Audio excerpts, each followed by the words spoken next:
Hello student, देखिए आज की क्लास में हम लोग पढ़ने वाले हैं खान सर का जो बुक है इसको देखने वाले हैं। पार्ट अपना कितना रहेगा, हो जाएगा 17, यानी 16 तक क्लास हो चुका है, ठीक है। और पेज नंबर अपना 2 निकाल लेंगे, ठीक है। तो चलिए स्टार्ट करते हैं। हमेशा की तरह हम लोग फिर से आज एक बार दादाजी की स्टोरी के माध्यम से क्या करेंगे, हम लोग सीखना स्टार्ट करेंगे, ठीक है।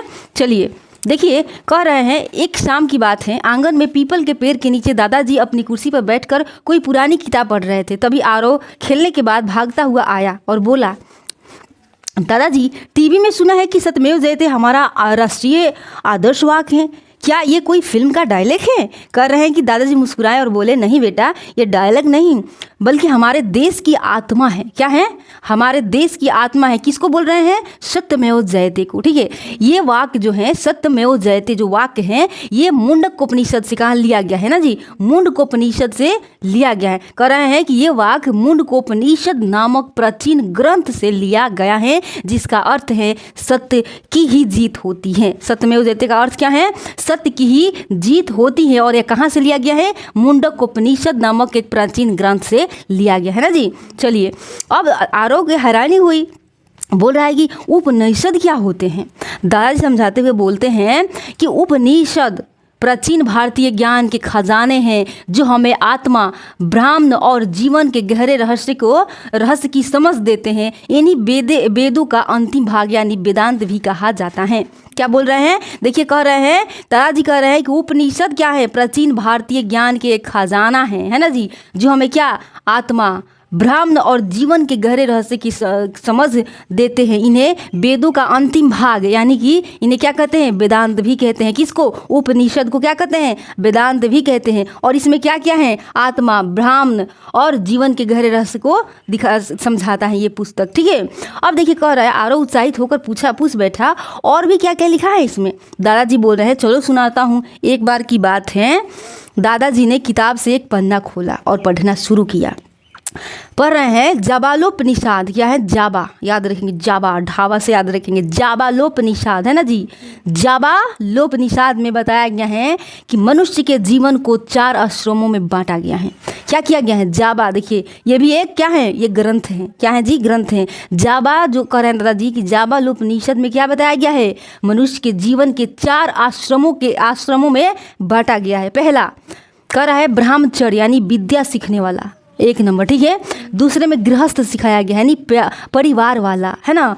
तीसरे में वानप्रस्थ यानी सेवा और त्याग का जीवन के बारे में बताया गया है। और चौथे में संन्यास यानी कि आत्मिक शांति की खोज के बारे में बताया गया है। आरव बोला, मतलब ये कि जैसे स्कूल, फिर घर, फिर रिटायरमेंट और फिर ध्यान। दादाजी हंसते हुए बोल रहे हैं कि बिल्कुल, तुम तो बहुत समझदार हो। और जानते हो ऐतरेय क्या है? ऐतरेय उपनिषद में वो बात है जो बाद में बुद्ध ने अपनी धर्म में अपनाई।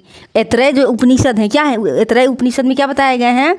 कह रहे हैं कि ऐतरेय उपनिषद में वो बातें हैं जो बाद में बुद्ध ने क्या की हैं? धर्म में अपनाए हैं। जैसे अष्टांगिक मार्ग है ना, यानी सही बोलना, सही कर्म, सही विचार। अष्टांगिक का मतलब क्या है? अष्टांगिक मार्ग का मतलब क्या है? सही बोलना, सही कर्म, सही विचार। समझ में आ रहा है ना?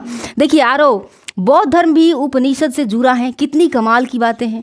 फिर दादाजी बोल रहे हैं कि अब सुनो सबसे रोचक बात, बृहदारण्यक क्या है? बृहदारण्यक क्या है? बृहदार, याद रखेंगे, बृहदारण्यक उपनिषद में एक महान सामंत हैं याज्ञवल्क्य और गार्गी के बीच, जिसमें आत्मा और ब्रह्म की बातें होती हैं। और वहीं लिखा है अहम ब्रह्मास्मि। क्या लिखा है? और अहम ब्रह्मास्मि, है ना, यानी मैं ही ब्रह्मा हूँ, यानी मैं ही ब्रह्मा हूँ। अहम ब्रह्मास्मि के मतलब क्या है?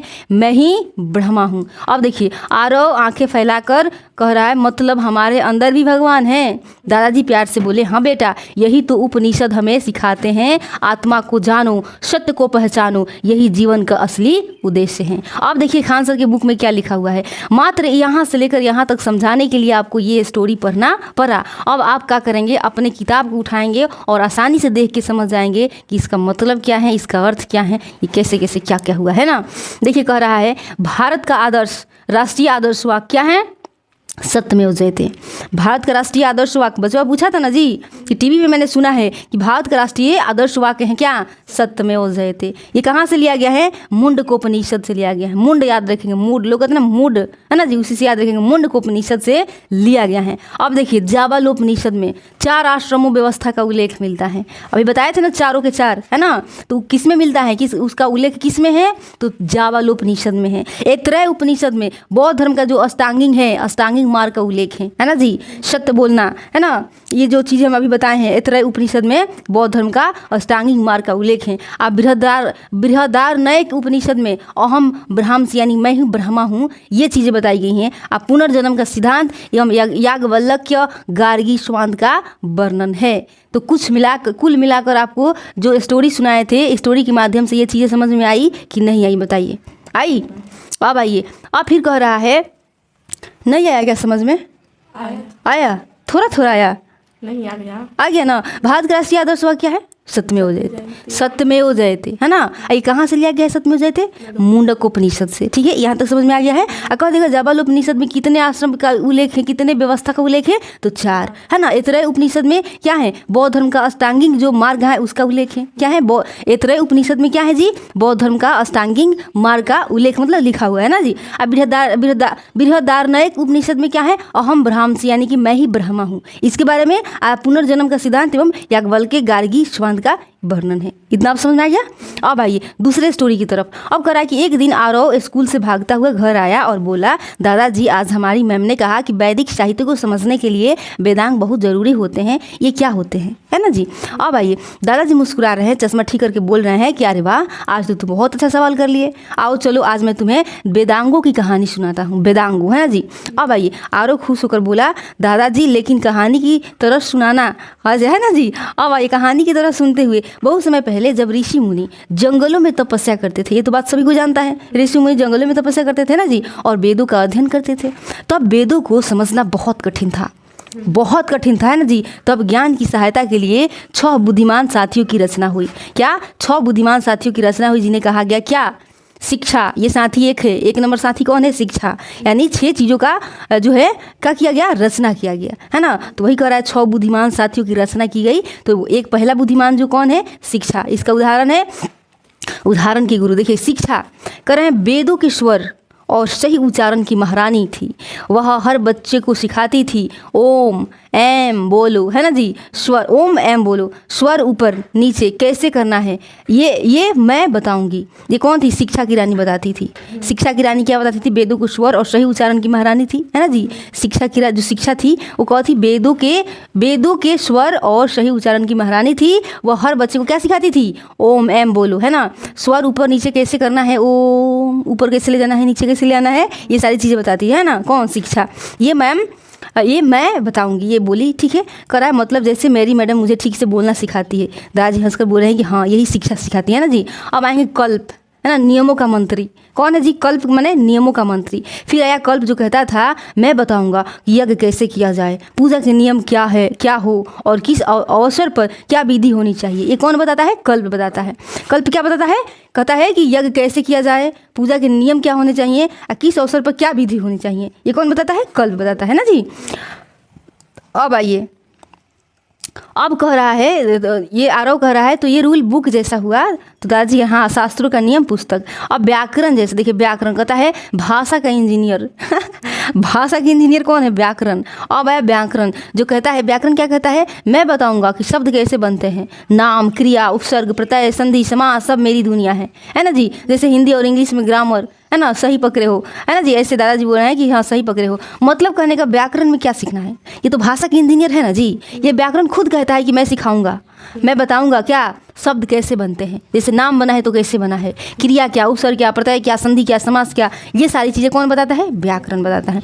निरुक्त शब्दों का जादूगर है। निरुक्त माने शब्दों का ये जादूगर है। देखो निरुक्त आया और बोला मैं तुम्हें बताऊंगा कि शब्द कहाँ से आए हैं। हम लोग यही सोचते हैं ना कभी कभी, ये जो शब्द है वो आए कहाँ से होंगे ना जी। तो ये निरुक्त बताता है कि शब्द कहाँ से आए हैं, अग्नि क्यों कहते हैं, इंद्र का अर्थ क्या होता है, क्या है, सबका रहस्य मेरे पास है। किसके पास, निरुक्त के पास है ना। अब देखिए फिर आइए छंद पे। छंद का मतलब कविता की रानी है ना। अब आई छंद, जो बोली मैं वेदों को सुंदर छंदों में बांधती हूँ। जैसे कविता की लय होती है ना, वैसे ही मंत्रों को भी लय होती है। तो छंद का काम क्या है? छंद का काम क्या है जी? वेदों को सुंदर में क्या छंदों में बांधना, मतलब कविता बनाना। छंद माने कविता बनाना, है ना। अब इसे क्या कहते हैं? अगर बिल्कुल कह रहे हैं कि इसे छंद शास्त्र कहा जाता है, इसे पिंगल मुनि ने सिखाया। अब ज्योतिष का मतलब क्या होता है?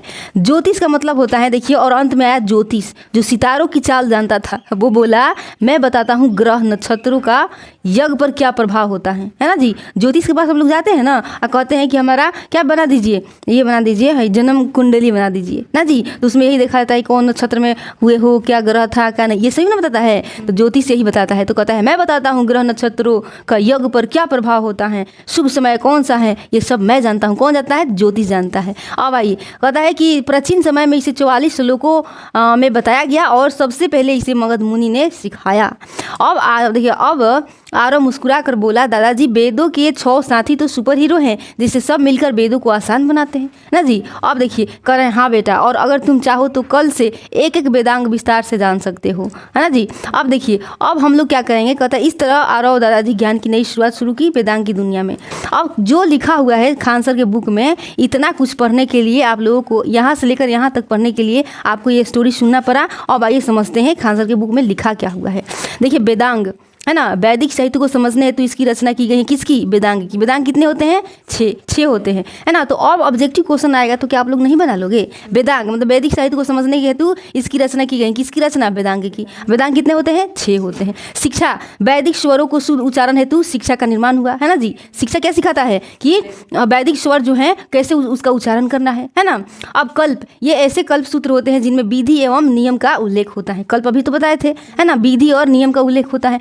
व्याकरण, इनमें नामों धातु की रचना, उपसर्ग, प्रत्यय, प्रयोग, समास, कैसे ये सब, इसका नियम क्या है, ऐसे क्या कैसे बनाया गया है ना। 3 नंबर ये व्याकरण बताता है। निरुक्त बताता है कि शब्द की उत्पत्ति का शास्त्र क्या है ना जी। कहता है शब्दों की उत्पत्ति का शास्त्र है या एक प्रकार का भाषा विज्ञान है, इसमें हमें भाषा सिखाता है निरुक्त। छंद क्या सिखाता है? वैदिक मंत्र, प्राय छंद बौद्ध हैं। छंद शास्त्र पर क्या है? पंगरली मुनि का ग्रंथ छंद सूत्र उपलब्ध है ना जी। अब देखिए, ज्योतिष पे आएंगे तो ज्योतिष क्या सिखाता हमें? इनमें ज्योतिष शास्त्र के विकास को दिखाया गया है। इसमें कुल कितने श्लोक हैं? 44 श्लोक हैं। इसमें प्राचीनतम जो आचार्य है मगध मुनि है। आया समझ में कुछ? अब इसको अगर दोबारा पढ़ेंगे तो इससे ज़्यादा समझ में आएगा, है ना, इससे ज़्यादा समझ में आएगा। तो चलिए हम लोग आज एक क्लास को यहीं पे स्टॉप करते हैं, और इससे ज़्यादा समझना है तो एक बार आप लोगों को एक बार और इस चैप्टर को देख लेना है और समझ लेना है ना। तो क्लास अच्छा लगा तो प्लीज़ लाइक करें एंड सब्सक्राइब करें और कमेंट करना ना भूलें, क्योंकि आपको बताना है ना जी कि अच्छा लग रहा है या बुरा लग रहा है। ठीक है, थैंक यू फॉर वॉचिंग। जय हिंद।